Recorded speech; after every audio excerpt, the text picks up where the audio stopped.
Bound to be tight. Let's see what happened. Bohemians began the game 3 places ahead of Drogheda in the table and had already beaten the County Louth outfit away from home. But it was the visitors who threatened first. Tenacious tackling from Lee Duffy. Cathal Brady was up in support and a deep cross found Adam Whelan. His header, though, looped over the target. Bohemians haven't won their first match after a mid-season break since 2010, but after a solid start to the season, confidence was high around Phibsborough. Dean Kelly here with the cross aimed towards Akinade, but the back post header from Karl was high too. That was the best of the first half action, but the second showed a big improvement. A typically dangerous Lorcan Fitzgerald cross, rather flapped at by Drogheda keeper Schlingermann. Karl couldn't take advantage, and Akinade's shot following up was fiercely struck, but well wide. Drogheda looked dangerous on the break and Lee Duffy had the ball in the net, but his celebrations were cut short when the assistant ruled the goal out for offside. However, that inside right channel was proving profitable for Drogheda, and on this occasion Duffy was convinced he had valid claims for a penalty. Referee Derek Tomney waved away his protests, and taking another look at it, it would appear that Roberto Lopes was blameless this time. Drogheda looked dangerous at set pieces as well. This one from Sean Thornton came off either the head of Alan Byrne or more likely the Bohemians defender. A corner kick was awarded in any case, and on the instructions of the gaffer, Thornton himself went across to take it. It was nicely delivered as well and met powerfully by the head of Tiernan Mulvenna. A second half substitute Mulvenna's goal would prove to be the match winner. That's only their 7th goal on the road this season. The Gypsies had one last chance to salvage something from the game. Dean Kelly headed into the path of Keith Buckley and he neatly tucked it past Schlingermann.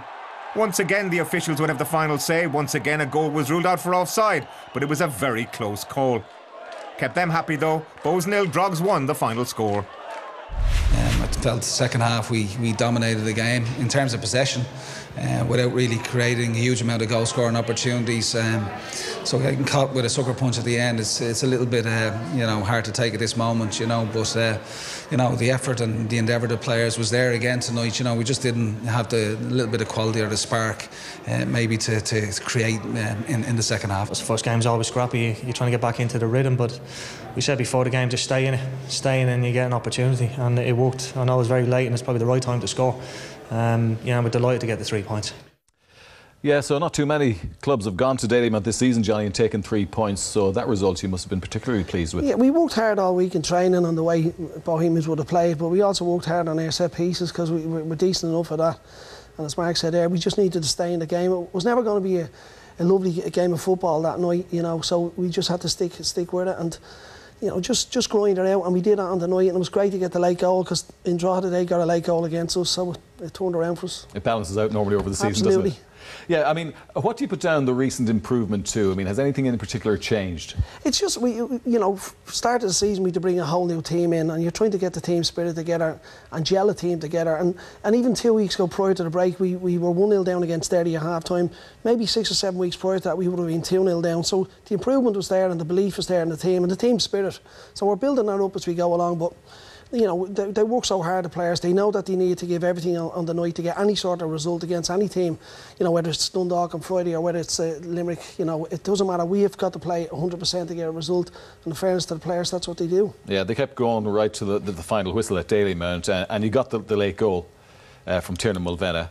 Had you issued the instruction for Sean Thornton to take the corner? Well, because Jason Marks had left the pitch, so Sean would usually take them on the other side, but from the free kick, Sean gives a great delivery anyway, with good movement in the box, and this led on to the corner kick.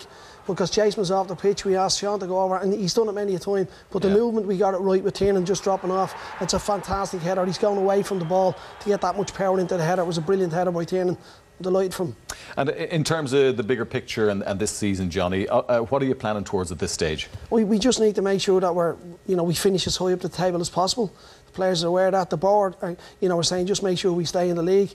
But you go into every game trying to get a result, and let's just see where we go, and let's see can we finish as high up out of that group, maybe out of the top 4 or 5 teams. We're in that next group after that, and let's see can we finish as I said, as high as possible up the table. Yeah. Well, I'm not the only one who's got a question for you tonight, Johnny, because it's time to give the fans the floor, as Johnny now faces questions from Drogheda United supporters. Here's the first one.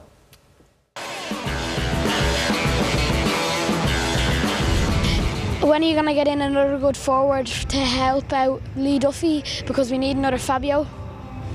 I'll tell you, I feel under threat already. That's a fairly probing question, but what are the plans on that front? Well, it's like with every team, the forwards are the hardest players to get and the fellas to score the goals, but we're definitely looking.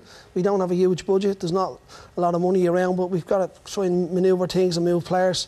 But we're definitely looking at the moment, and we should have a few new recruits in before the window closes. Yeah, not easy to find somebody as prolific as Fabio. They're not around every corner, are they? No, it's, maybe a few years ago we could have took him back, but I think his whole legs might be gone now. No He's still playing, isn't he? He's up in Glenavon, yeah. And probably still banging in He's the goals. He's a hero there.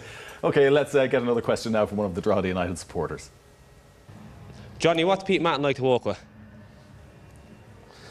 Well, Pete's a very experienced manager. He's come in to help us, assistant manager. He's a great lad, great experience, and he's a great man to bounce things off. Pete's not a type of guy who'll say yes. He'll put his opinion across, and I take that on board a lot. And the same with Mark as well. He's a good man, and he's really enjoying himself at Drogheda at the moment. Okay, Johnny, thanks for the moment. We've just one more question, and let's hear it now. What's the best way to increase the budget?